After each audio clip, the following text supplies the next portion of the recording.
How to fix Wi-Fi keeps disconnecting issue on Android. Hello everyone and welcome back to our channel.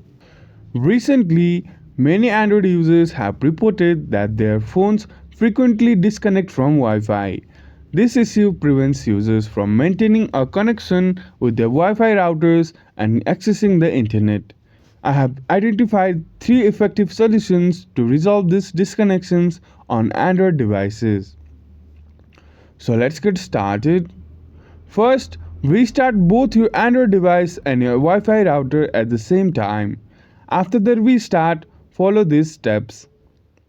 Now, open the Settings app and tap on Wi-Fi. Next, go to Wi-Fi network, then tap the arrow icon. Now, select Forget this network and confirm by tapping OK. Now, go back to the main settings page and turn on Wi-Fi throttling and turn off Always Keep Mobile Data On.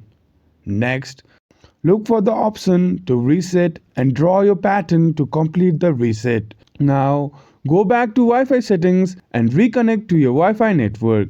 If you have any questions about this topic, feel free to leave them in the comment section below. Thank you for watching and we will see you again in the next video.